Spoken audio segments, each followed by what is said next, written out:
LSU beats Florida 20-10, and Brian Kelly blows up on a reporter. We'll talk about it. Locked on LSU. Here we go.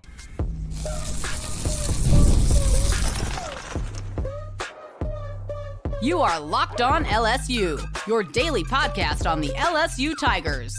Part of the Locked On Podcast Network, your team every day.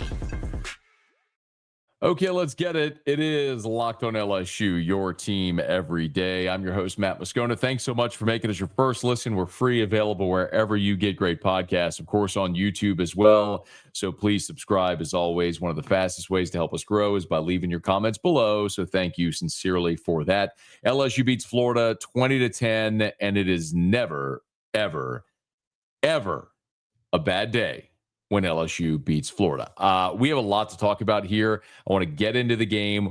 5 interceptions for the defense, an offense that continues to struggle. And Brian Kelly blew up on Michael Cobble from WBRZ television in Baton Rouge in his post-game press conference. If you missed it, I'll play the cut for you from Brian Kelly, the interaction. I have some reaction to that at all as well. But I don't want that to take precedent over the game and the reaction from the game. So we'll get to the Brian Kelly, Michael Cobble dust up in the postgame in a second. But I probably should lead with it, but I'll get to it in a bit. Let's start with the game first.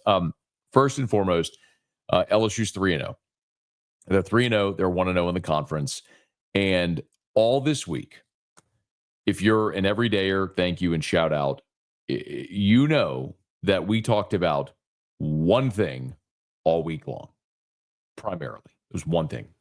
There's one thing that Florida did exceptionally well that could cost LSU the game. And it's Florida's defensive front. We talked all week about Tyreek Sapp, about Caleb Banks. We talked about that defensive front, how disruptive they were a year ago, how LSU dominated the yardstick a year ago in Gainesville, but 7 sacks, 11 TFLs, 14 pressures, 20 hurries, all that stuff. And as a result, LSU lost a game they dominated.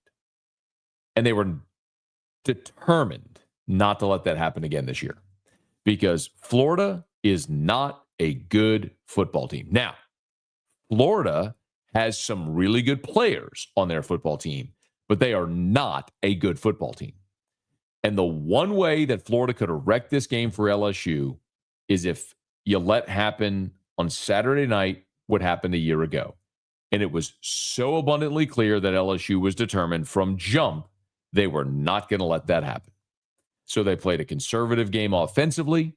They were completely balanced. I know there's going to be a question about offense, and I will get into the offense in a second. But LSU ran it 25 times. They threw it 27 times. They had almost perfect balance offensively. They put up 316 yards. I know the bulk of half of that came on 2 plays, a 65-yard catch and run by Bauer Sharp and a 51-yard run by Caden Durham at the end of the game. Those plays count. They count on the stat sheet. And I know there's a lot of fans right now. I know you are probably really concerned about the LSU offense, and I don't blame you. I don't blame you for being concerned. And I have my thoughts on it, and I'm going to get into that in a second. My feeling, though, coming out of that game was it was so abundantly clear how they needed to win this game, how they felt they needed to win this game. And, brother, it was a Les Miles throwback, man. They played incredible defense, and Grant Chadwick was a weapon. If you were following along during all of our fall camp practice reports, I told you I had a staff member, current LSU football staff member, tell me that they felt Grant Chadwick would leave here as the greatest punter in program history. And tonight you got to see why. He punted 7 times, 4 punts inside the 20, 4 punts of 50 yards or more. Grant Chadwick was awesome. LSU played great defense, and they made Florida consistently have to drive the length of the field, which they could not do because they are not a good football team. And DJ Lagway threw 5 interceptions. You kept baiting him into mistakes, and he kept obliging, and LSU won. This was how they felt they needed to win the game tonight. LSU could have been far more aggressive. I'm not in any way going to dispute that. I have the whole game charted on my notepad, but I don't know how many passes went 20 yards or more in the air. I'll get that when I do my Pro Football Focus deep dive, and we'll get that episode next. But I think the only pass that went 20 yards in the air was the one to Bauer Sharp that went for 65 yards. I'm not sure they attempted another pass in the air that traveled 20 yards. Another pass that traveled 20 yards in the air. They just were not, because you didn't want a 5-7 step drop and allow Florida the opportunity to sack Nussmeier, to put you behind the sticks, to cause an interception, a fumble, like what happened last year when you fumbled deep in Florida territory. That was the only way that Florida was going to have an opportunity. And my pick on this game was 24-14. I wasn't far off, but it was 24. And I thought maybe 14 was too generous to Florida. In the end, it was. I thought 24-14 because LSU, the way I said it, if you were here on the prediction show, LSU was going to be like Big Brother, putting their hand on Little Brother's head while Little Brother was just wailing away, but they never got close enough to clip you. And that's the way LSU approached this game. You would have loved to have seen LSU have a bigger offensive day and run away, especially with 5 turnovers, 5 interceptions. I mean, what you could have done with that. In the end, with the 5 interceptions, the first one by Spears followed a 3-and-out. The second interception by A.J. Halsey, you got a field goal right before half. The third interception was a pick 6 by Deshaun Spears. And then you didn't get points after Spears, the interceptions by Cooley and DJ Pickett at the end. You didn't get points after those. Now, in fairness, on Pickett's interception at the end, then you ripped off the 51-yard run by Caden Durham, and you sat on the ball. You could have gotten points there if you wanted. But in any event, the game was over. You all understand. LSU won this game how they needed to win it. So for everyone who's sitting here today who is concerned about the offense, I don't blame you. LSU, if you look statistically at this team through 3 weeks, it is not good. They're at the bottom of the SEC in almost every statistical category offensively. They've also played 2 elite-level offenses. They played 2 elite-level defenses in Clemson and Florida. Florida is an elite defense, by the way. They have pros all over that defense, which is why that was the one thing that could hurt you. Florida, they played 2 elite defenses, and they had a sandwich game against a Louisiana Tech that nobody cared about. The next 2 weeks, you got a great opportunity, and we'll get to that here in just a smidge. But let's go through this game first with LSU beating Florida 20-10. And it started, as we kind of go through some game flow, it started not great. On the first 3 possessions, LSU went 3-and-out, 3-and-out, 3-and-out. But Grant Chadwick continuously helped LSU, and the defense helped as well. A 51-yard punt after the first possession. LSU punted on its second possession. Spears would get the interception, and then a 58-yard punt on the third possession, which down Florida at the 6-yard line. Grant Chadwick was awesome. He was fantastic in this ball game and did exactly what you needed to do in order to keep the pace and the flow of the ball game how LSU needed it to happen. Now, I didn't love not getting points after the Deshaun Spears interception at first.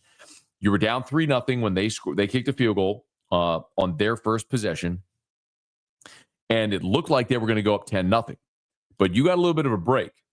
On that 87-yard catch and run for a touchdown, they were flagged for holding, which was a legitimate holding call, but they could have been up 10-0. And instead, they end up punting to you, and on that drive, you end up kicking a 47-yard field goal. Braylon Moore was flagged for a holding penalty, which got you behind the sticks that you didn't overcome, and you end up kicking a field goal to tie it at 3.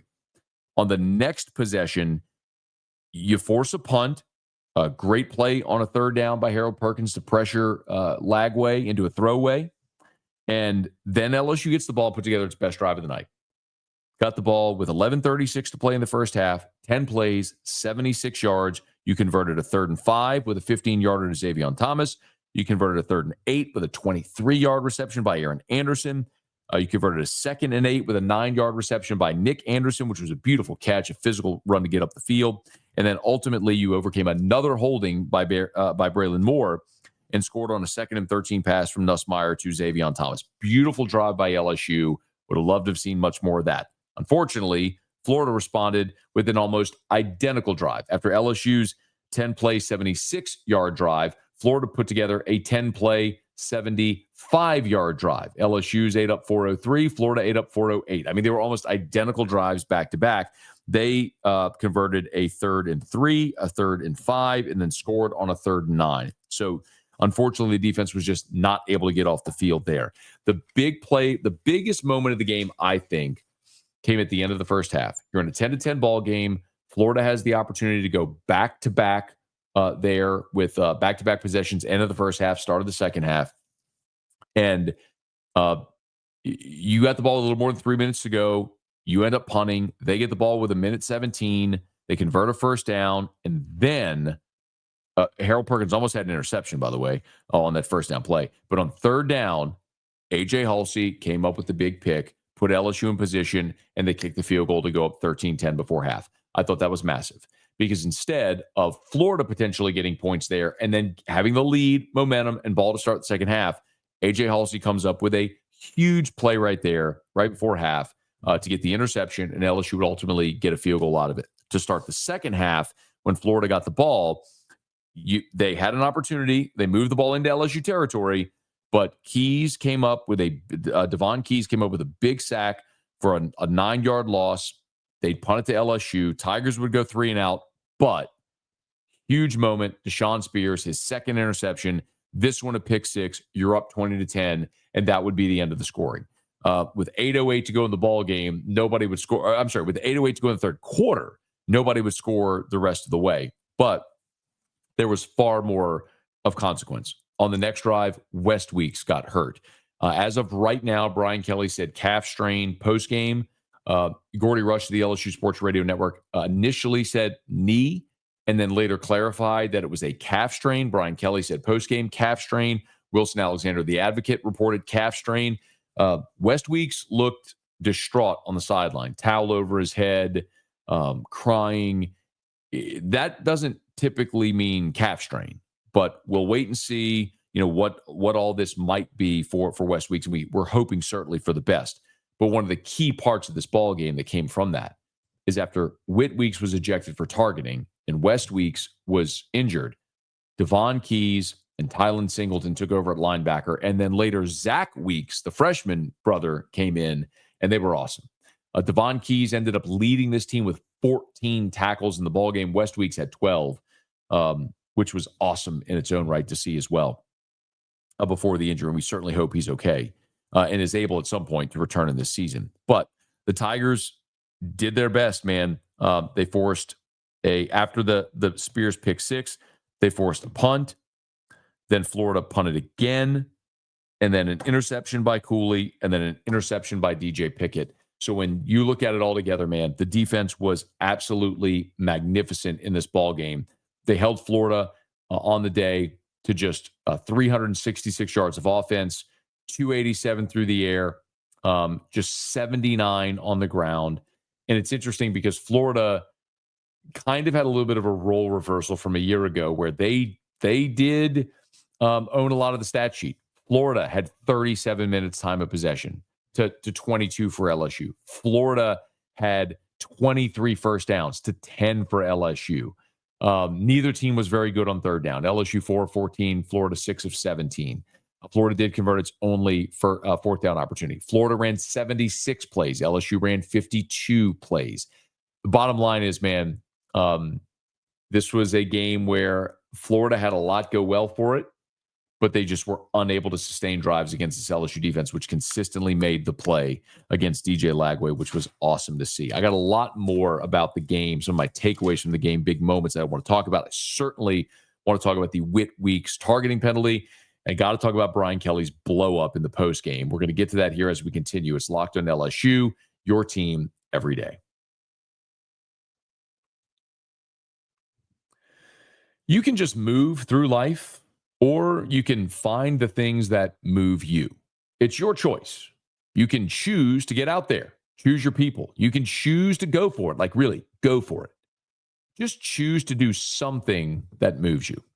Mazda crafts cars for those who choose to do more than simply move. Mazda. Move and be moved.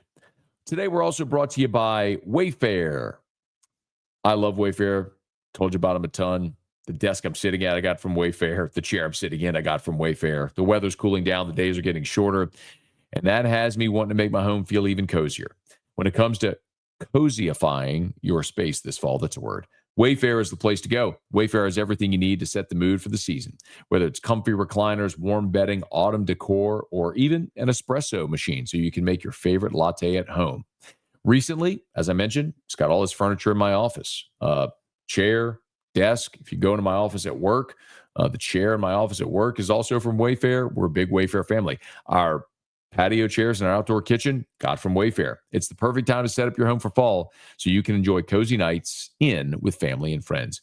Cozify your space with Wayfair's curated collection of easy, affordable fall updates, from comfy recliners to cozy bedding and autumn decor. You'll find it all for way less at wayfair.com. That's WAYFAIR.com.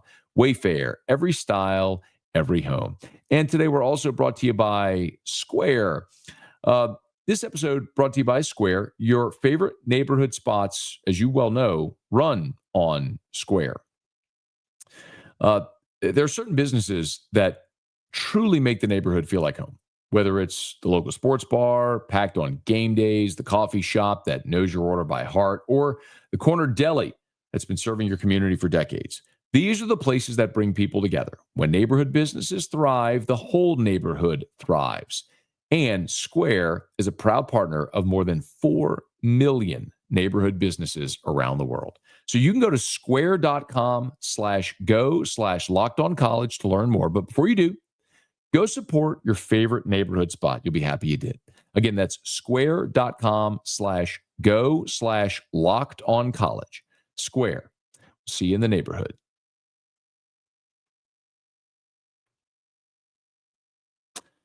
So Brian Kelly had a blow-up post-game on Michael Koppel from WBRZ television.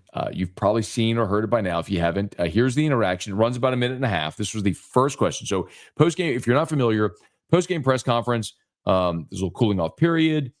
Team goes in the locker room. Coach speaks to the team. Media goes into the ready room, and then Brian Kelly will come in and address reporters. He'll have an opening statement, and then there's questions that usually last 10 or 15 minutes max. So the first question out the chute after Brian Kelly's comments was from Michael Koppel of WBRZ, who asked about the offense. I've included the question so you could hear the whole interaction. This is 90 seconds long. Here you go. Brian in the back, I know you love these immediate post-game sessions, but what are you seeing with your offense? Stop. Really? Is that the first question? We won the game 20-10. Try another question. What do you want me to tell you? I just laid it out for you. We played the game to win the game. We played the game to win the game. All right. How about third down then? What is going on with third down? It's one game. Last game, we were great on third down. You're looking at this from the wrong perspective. LSU won the football game. Won the game. I don't know what you want from me. What do you want? You want us to win 70-0 against Florida to keep you happy? No, I think people want to know why you can't run the ball, quite honestly. We can run the ball. Did you see the last play of the game? That's all you need. You just need one. There's ridiculous questions. And I'm getting tired of it. That football team just worked their tail off to get an SEC win, and you want to know what's wrong. You know what? You're spoiled. You're spoiled. This team is 17-1 at night. 17-1. Give them some respect. How about that? Give them some respect instead of micro-analyzing every little thing. This is ridiculous. For a group of seasoned reporters, that kind of question is so out of line. So I do not believe the question was out of line. That won't surprise many of you. It'll probably come across to some as like a media guy defending a media guy. I also have I've covered this team for 20 years, every day for 20 years. And I've seen a lot of interactions like that with coaches in different sports, not just football. I've been part of them before. A lot of times that's rooted in a coach speaking to their team through the media. I think Brian Kelly, there's two things at work there, or two things at play. One is I think Brian Kelly was defending his team.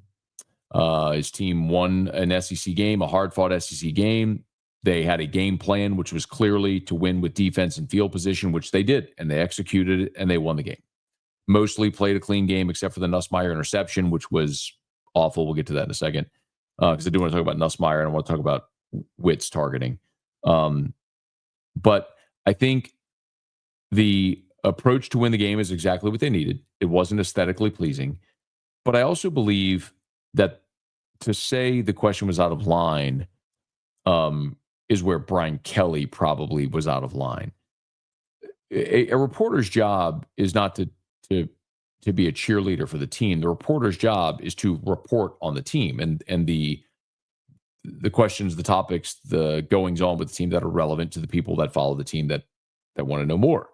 And I'm not sure that there was any more relevant question than asking about the offense in this ballgame.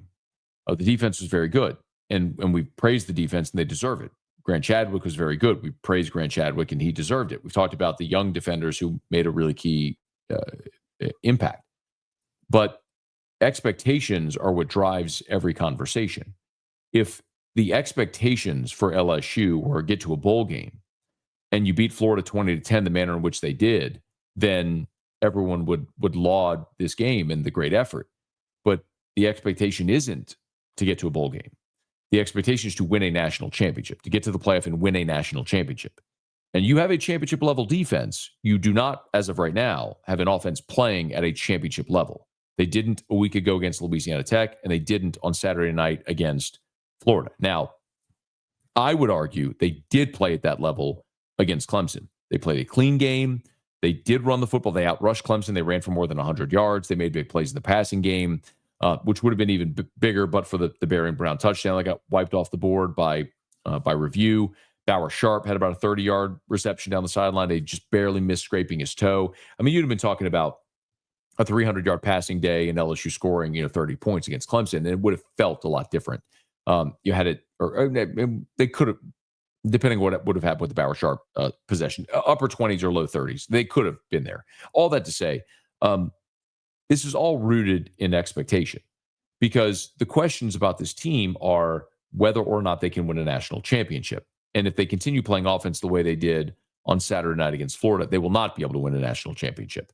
So the question is not out of line. The question is right on target. It's exactly what you should ask in a post-game press conference in a game like that, where LSU really had their offense driven by two plays, the 51-yard run by Caden Durham and the 65-yard catch and run by Bauer Sharp, which, by the way, that 65-yard catch and run netted you 0 points, because after that, Garrett Nussmeier threw one of the most inexplicable interceptions of his career on a play where I can only hope that Garrett thought the flag on the field was a defensive penalty, so he thought he had a free play, because that was eerily reminiscent of the interception he threw a year ago against Texas A&M when LSU was up 10 in the second half of a game they were controlling and the defense was playing great, and he was flushed out of the pocket and he threw back toward the middle of the field and it was intercepted, and that changed the game.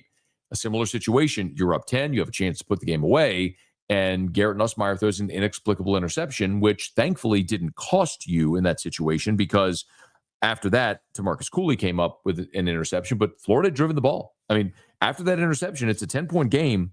There's 8 minutes to go. And actually, at the Nussmeier interception, there's 10:44 to play in the ball game. And Florida drives it all the way to the LSU 37. And that's when Lagway threw the interception to Cooley in the end zone. They were in position to get points, make it a one-score game.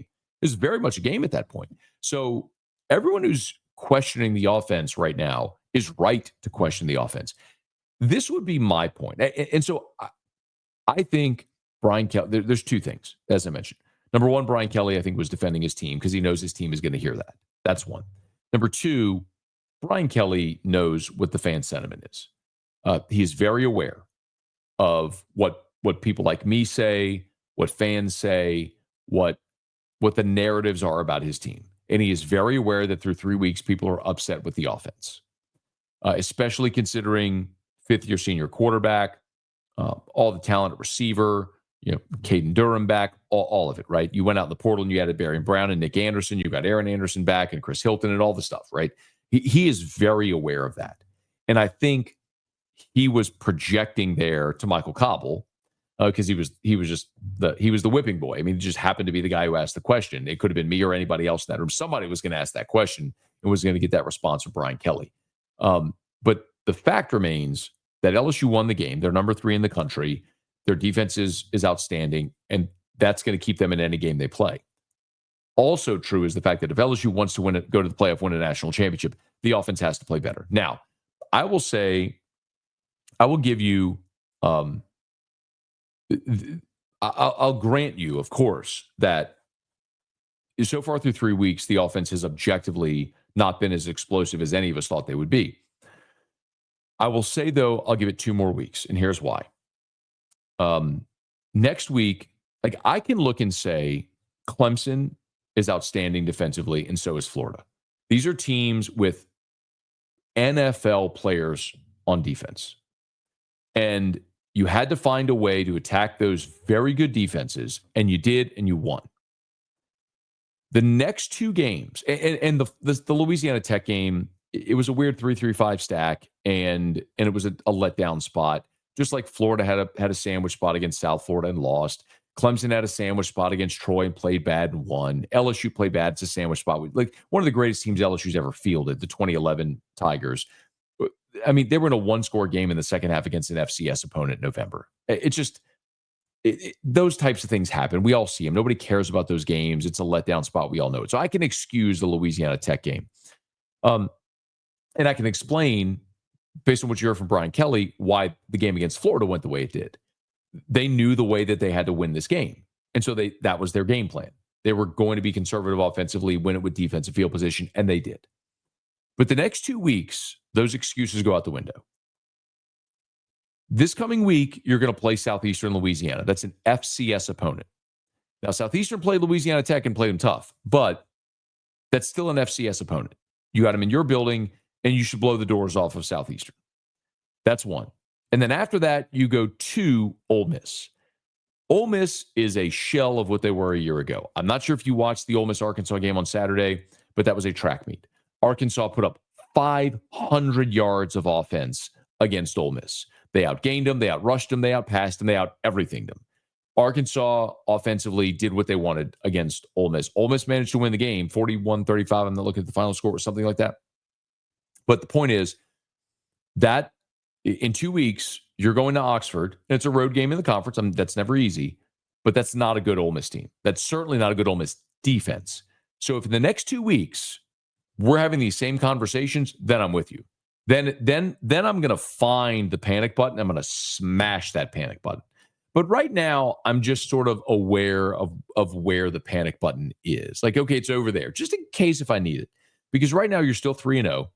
You have a massively impressive road win against Clemson. You got a home win against Florida. You're 1-0 in the SEC.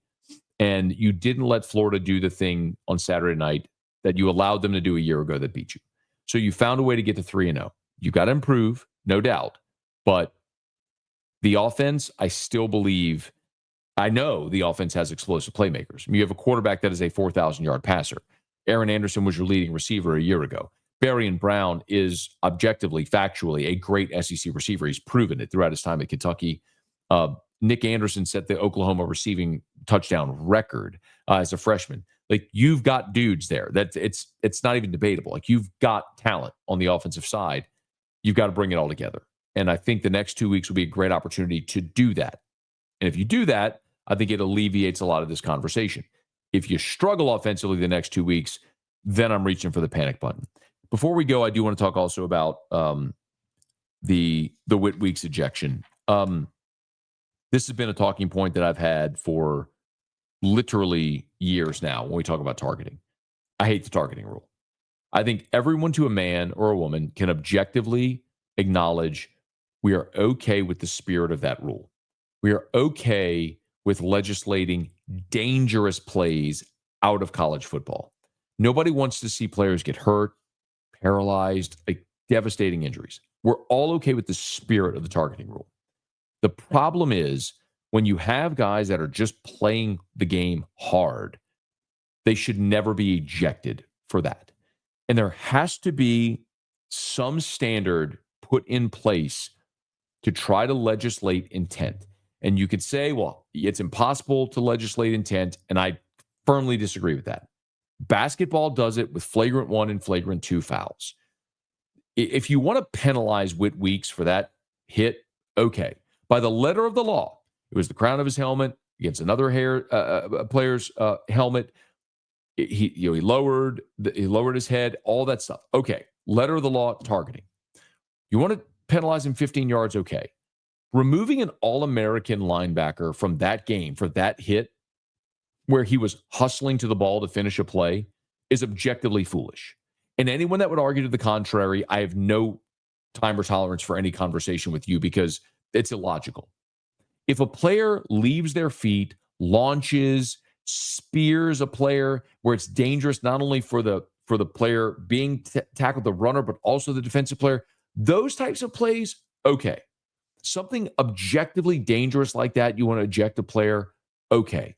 But we have to have some sensibility to we're not changing games. It happened in the Vanderbilt game as well. There's a Vanderbilt player was ejected from the Vanderbilt South Carolina game for an almost identical thing where no objective person could watch that play and say that was malicious, that was dangerous, that's a savage hit that needs to be out of the game.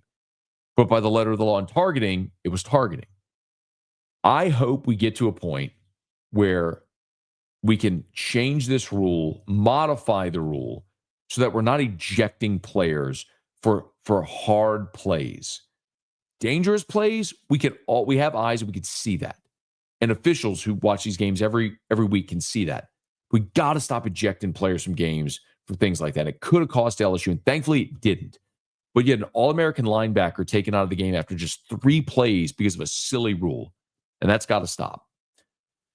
But what a game for LSU's defense. 5 interceptions. It's the first time LSU's had 5 interceptions in a game since the Ole Miss game in the COVID year in 2020 when they intercepted Matt Corral 5 times. That was in that rainstorm when Kayshon Boutte went off for 300 yards.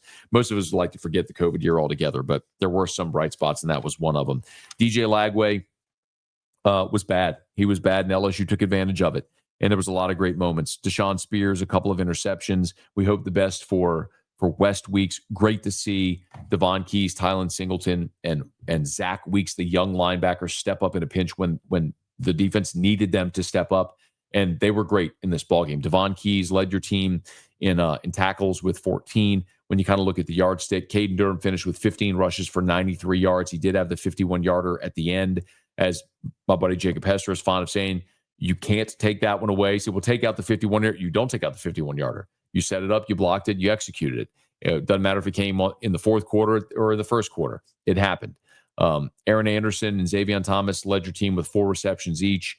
A long of 31 for Aaron, a long of 23 for Xavier. Bauer Sharp had 3 catches for 71 yards. The 65-yarder was the long. Altogether, it was a game where LSU offensively did what they had to do. They were smart. They were sensible. They protected the football for the most part. They played field position with the punting game and played amazing defense. And now the LSU Tigers are 3-0 and ranked 3rd in the country. Let's see in the next 2 weeks if offensively they can get better and if maybe Brian Kelly can calm down a little bit. So we'll be talking about it all throughout this week as we lead you up to LSU and Southeastern as the Tigers get a little bit of a breather and maybe an opportunity to get some guys healthy as well. All right, that'll do it for us here on today's episode of Locked On LSU. If you're on podcast, please subscribe on your favorite podcast app. Rate us, leave a review. If you're on YouTube, smash that like button, subscribe to the channel, hit the bell so you're notified whenever we post a new video, and let a friend know if they love the Tigers. We got you here every single day for Locked On LSU. It's your team every day.